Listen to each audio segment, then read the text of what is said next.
জাতিসংঘের শান্তিরক্ষা বিষয়ক under secretary general জপিয়ের ল্যাক্রোয়া কিছুদিন আগে ঢাকা আসছিলেন।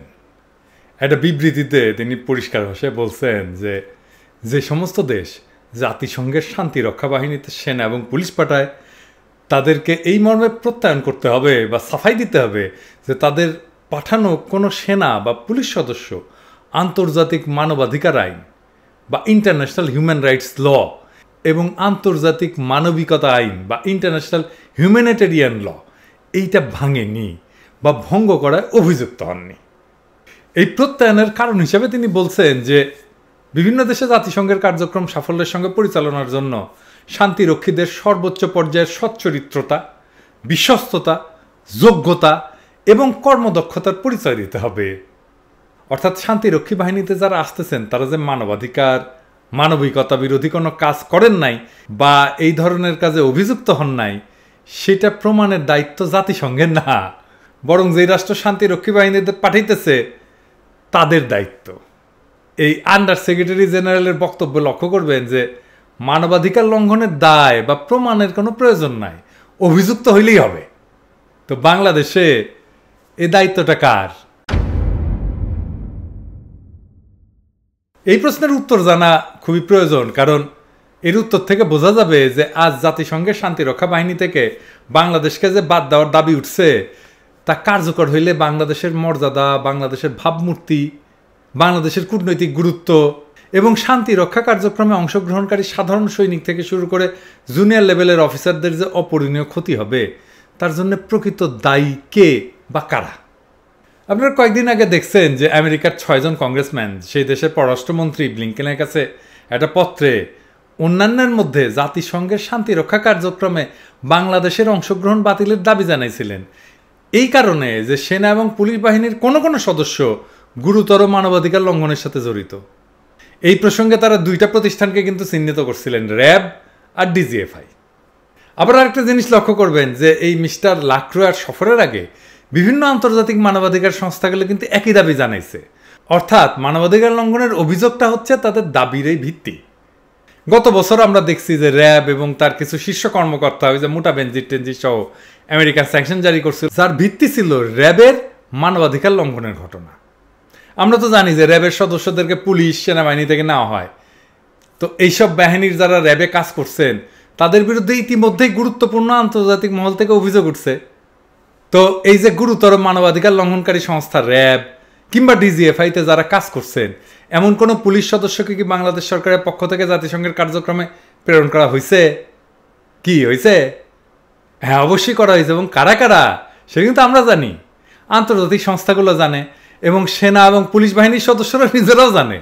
তা না হইলে ওই যে শান্তিরক্ষী বাহিনীতে বাংলাদেশের অংশগ্রহণের বিরোধিতা কইরা বিভিন্ন গুরুত্বপূর্ণ ব্যক্তি এবং আন্তর্জাতিক সংস্থা এতটা কিন্তু সোচ্চার হইতেন না। বাংলাদেশের প্রতিরক্ষা মন্ত্রণালয়ের দায়িত্ব আছে কাঁঠালরানী স্বয়ং। সুতরাং মানবাধিকার লঙ্ঘনকারী সেনা সদস্যদের জাতিসংঘের এই শান্তি রক্ষা কার্যক্রমে প্রেরণের জন্য যে ক্যারেক্টার সার্টিফিকেট আসছে না, ওটা আসছে কাঁঠালরানী, তার বর্তমান এবং প্রাক্তন সেনাপ্রধানদের কাছে থেকে। দেশের একটা প্রধান অপরাধী পরিবারের সদস্য মুটা আজিজ তার মধ্যে কিন্তু আছে। গুরুতর মানবাধিকার লঙ্ঘনকারী ব্যক্তিদের এই ক্যারেক্টার সার্টিফিকেট দেওয়াটা কেবল মিথ্যাচারী না, একটা চরম অপরাধও বটে। তো সেনাবাহিনীর সদস্য ভাই বোনেরা শুনে রাখেন, আজকে যদি এই চরম মিথ্যাবাদিতার কারণে বাংলাদেশ জাতিসংঘ শান্তিরক্ষা কর্মসূচিতে বাদ পড়ে এবং তাতে যদি বাংলাদেশের আন্তর্জাতিক সুনাম চরমভাবে ক্ষতিগ্রস্ত হয় এবং আপনাদের কপাল পড়ে, তাহলে আপনাদের পরিষ্কারভাবে বুঝতে হবে এবং সার্বক্ষণিকভাবে মনে রাখতে হবে যে এর জন্য প্রধান দায়ী ব্যক্তিটা হচ্ছে বাংলাদেশের অবৈধ ফ্যাসিস্ট স্বৈরাচারী তথাকথিত প্রধানমন্ত্রী কাঁঠালরানী হাসিনা। হাসিনাই আপনাদের প্রতিরক্ষা মন্ত্রী, এ হাসিনাই আপনাদের হাসিনা মারছে। হাসিনা কিন্তু এখন ভালোভাবে টের পাইতেছে যে তার গলার ফাঁস ধীরে ধীরে টাইট হয়ে আসতেছে। ইদানিং সে যে আমেরিকার বিরুদ্ধে বিষোদ্গার করতেছে না, এটা এই কারণেই। সে বলতেছে আমেরিকার নাকি তার কাছে সেন্ট মার্টিন দ্বীপ চাইছে এবং সেটা সে দিবে না, এই জন্য নাকি আমেরিকা তার উপর বিলা হয়েছে। 91 সালে ইলেকশনে হাইরা গিয়া বলছিল সূক্ষ্ম কারচুপি হয়েছে। 2001 সালের ইলেকশনে হাইরা গিয়া বলছিল যে আমেরিকা বঙ্গোপসাগরের তেল চাইছিল, এটা না দেওয়ায় নাকি তাকে ইলেকশনে ফেল করা যেতেছিল। কাটাল রানী কি মনে নাই 2008 সালে সে আমেরিকার সমর্থনে গদিতে বসছিল? কই গত 15 বছর তো আমেরিকার কাছে তাকে বঙ্গোপসাগরের তেল গ্যাসের ঠিকাদারি দিতে হয় নাই, হয়েছে কি? ওর বাপও ছিল একই রকম, একই কিসেমে, সারাক্ষণ ভিকটিম কার্ড খেলতো। আর কমিউনিস্ট আর বামেরা হাওয়া দিত ওরে নাকি আমেরিকা জয় বাংলা করে দেবে, সারাক্ষণ নাকি ষড়যন্ত্র করতেছে, কিন্তু নিজে আমেরিকার সবচেয়ে বড় লেসপেন্সার ছিল। যাই হোক, এই আলাপে আর আজকে না আসি। তো এই তো সেদিন আমেরিকা যাওয়ার আগে সে নিজ থেকে ঘোষণা দিল না হাসিনা, কাটাল রানী, যে আমেরিকার কোম্পানি একজন মোবিলকে বঙ্গোপসাগরে তেল গ্যাস অনুসন্ধানে কাজ দিবে। এইটা এত কিছু বলার পরেও ওয়াশিংটনে কিন্তু তার সাথে আমেরিকান গভর্নমেন্টের কোনো কর্মকর্তা দেখা করে নাই। ওই যে একটা নাটক আছিল না, হুমায়ুন আহমেদের কোথাও কেউ নাই, তো ওয়াশিংটনে হাসিনার অবস্থা ছিল তাই, কেউ আসে নাই। কিরে কাটাল রানী বালশিউন, আমেরিকা কি তোর তেল গ্যাসের ঘুষ নিয়েছিল? হ্যাঁ, তাই নাই তো নাই। উল্টা ওয়াশিংটন ছাড়ার ঠিক আগে আমেরিকা তোর হাতে ভিসা ব্যান ধরায় দিয়ে কুষ্টায় লন্ডনে পাঠিয়ে দিছিল। এখন কাটাল রানী আবার নামছে নতুন বয়ান নিয়ে। নতুন বয়ান হইতেছে আমেরিকা নাকি তার কাছে সেন্ট মার্টিন দ্বীপ চাইছে। প্রথমে তার 2 গৃহপালিত ঘৃণিত গুচাটা লেসপেন্সার আছে না, ইনওয়ার মেনন, তাদের দিয়ে কথাটাকে উঠাইছিল। এই যে দেখেন, শুনেন। এখন নির্বাচন উপলক্ষে তারা ভিসা নীতি ঘোষণা করেছে। এটা কেবল দূরভিসন্ধিমূলক নয়, তাদের রেজিম চেঞ্জের কৌশলের অংশ। তারা সেন্ট মার্টিন চায়। আমেরিকা যখন বলল তারা কখনো সেন্ট মার্টিন দ্বীপ চায় নাই, তখন লজ্জা শরমে বালাই না রাইখা কাটাল রানী নিজেই মাঠে নামলো এই বয়ান নিয়ে। আর এখনো যদি ওই বলি যে না ওই সেন্ট মার্টিন দ্বীপ বা আমাদের দেশ কাউকে লিজ দেব, তাহলে আমার ক্ষমতা থাকার কোনো অসুবিধা নেই, আমি জানি সেটা, কিন্তু আমার দেশ সেটা হবে না। আমার দেশের মানুষকে ভাগ্য নিয়ে আমি কাউকে খেলতে দেব না। আবার ওয়াশিংটনে আমাদের ওই যে মুশফিক ফজল আনসারি যখন ওই মার্কিন পররাষ্ট্র দপ্তরকে প্রশ্ন করলো, তখন তাদের মুখপাত্র ব্যর্থহীনভাবে বললেন যে তারা বাংলাদেশের সার্বভৌমত্বকে শ্রদ্ধা করেন এবং সেন্ট মার্টিন দ্বীপ তারা কখনোই চান নাই। তো মিশা কথা বইলা আমেরিকানদের কাছে যখন এইভাবে সে ধরা খাইল, তখন সে মাঠে নামাইলো জঘন্য চরিত্রের কিছু লেসপেন্সারদের, যারা একটা বিবৃতি দিয়া বলল যে হাসিনা আমেরিকা নিয়ে এই ধরনের কোনো কথা বলে নাই, বরং মুশফিক ফজল আনসারি মিথ্যাচার করছেন। দেখেন, আগে মেনন নিনু বলছে আমেরিকা সেন্ট মার্টিন চায়, শুনেন। আমাদের এখন ভাবার সময় এসেছে আমেরিকার হঠাৎ এই উৎসাহের হেতু কি, গণতন্ত্র নাকি সেন্ট মার্টিন? এখন নির্বাচন উপলক্ষে তারা ভিসা নীতি ঘোষণা করেছে। এটা কেবল দূরভিসন্ধিমূলক নয়, তাদের রেজিম চেঞ্জের কৌশলের অংশ। তারা সেন্ট মার্টিন চায়। তারপরে কাটাল রানী বলছে যে সেন্ট মার্টিন দিয়ে দিলে আমিও ক্ষমতায় থাকতে পারি। দেখেন, আর এখনো যদি ওই বলি যে না ওই সেন্ট মার্টিন দ্বীপ বা আমাদের দেশ কাউকে লিজ দেব, তাহলে আমার ক্ষমতা থাকার কোনো অসুবিধা নেই, আমি জানি সেটা, কিন্তু আমার দেশ সেটা হবে না। আমার দেশের মানুষকে ভাগ্য নিয়ে আমি কাউকে খেলতে দেব না। তো কারে দিবা কাটাল রানী সেন্ট মার্টিন? কারে দিলে ক্ষমতায় থাকতে পারো? তো এই যে বিবৃতি দিছে না, বিবৃতির মধ্যে সবার আগে আছে সব সিঙ্গারা বিশ্ববিদ্যালয়ের সাবেক উপাচার্য, হ্যাঁ, তথাকথিত ভাইস চ্যান্সেলর আরেফিন সিদ্দিকী।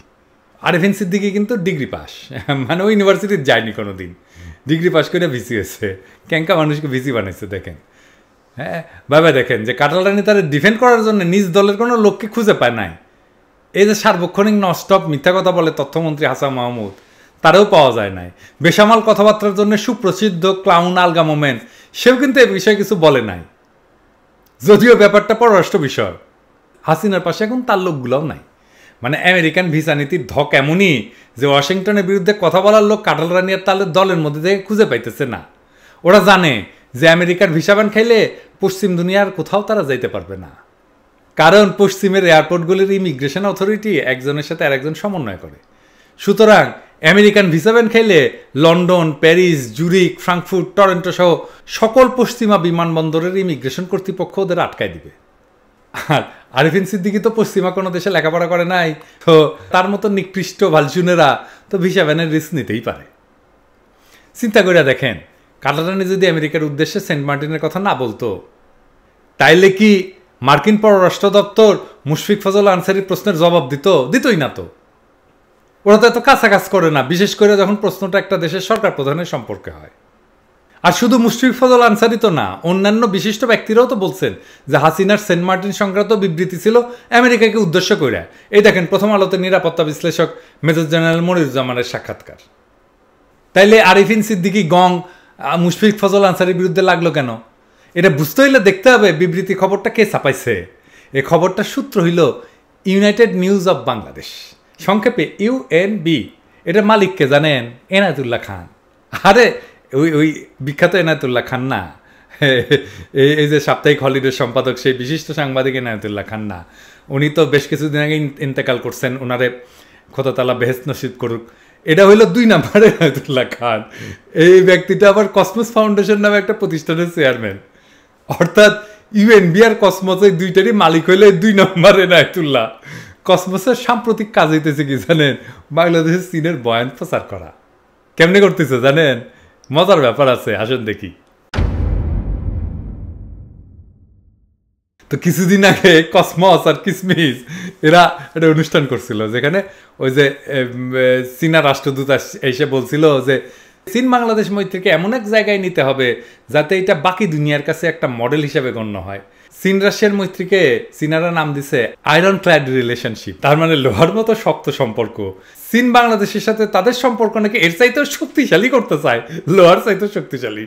তার মানে মায়ানমারকে চীন যেভাবে আষ্টে পিষ্টে জড়ায় ধরছে না, তার চাইতে কঠিনভাবে ধরার ইচ্ছা আমাদেরকে, যাতে আমরা ফসকায়া পিছলায়া বাইর হয়ে যাইতে না পারি।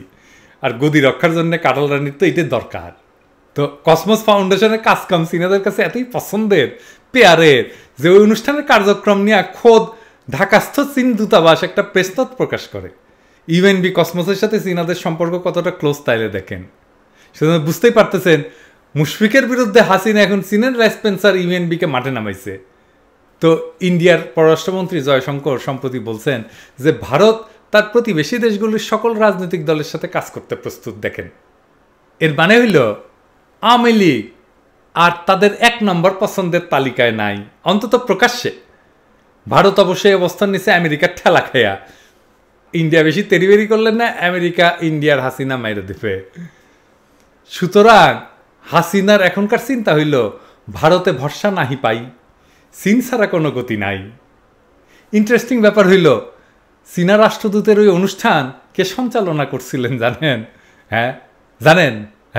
জানেন না? এই যে মাল ইফতেখার আহমেদ চৌধুরী, এই মালটাকে চীনে নিয়ে আসেন। এ ছিল এক প্রগতিশীল বিএনপি, 1/11 একজন প্রধান কুশীলব। এই লোকটারে চীনে রাখেন, বিএনপি এলারও চীনে রাখেন, খালি পিনাকির পিছে লাগলেই হবে। বেগম জিয়ার আমলে সে নিউ ইয়র্কে বাংলাদেশ মিশনের রাষ্ট্রদূত এবং জাতিসংঘের স্থায়ী প্রতিনিধি হিসেবে 3বার এক্সটেনশন পাইছিল, 3বার। তারপরে 2006 সালে বেগম জিয়ার পিঠে চাকু মারতে তার কোনো দ্বিধা হয় নাই। জাতিসংঘের শান্তিরক্ষী বাহিনীতে বাংলাদেশের অংশগ্রহণের ব্যাপারে কলকাঠি সেই নাড়ছিল কিন্তু, যার ফলে দেশদ্রোহী মঈন গং রাষ্ট্র ক্ষমতা দখল করতে সক্ষম হয় এবং অপকর্মের পুরস্কার স্বরূপ এই ইফতেখার পররাষ্ট্র উপদেষ্টার পদ বাগায় নেয়। চিন্তা করেন বিএনপি কাদেরকে মাথায় তুলে নাচে, দেখছেন তো?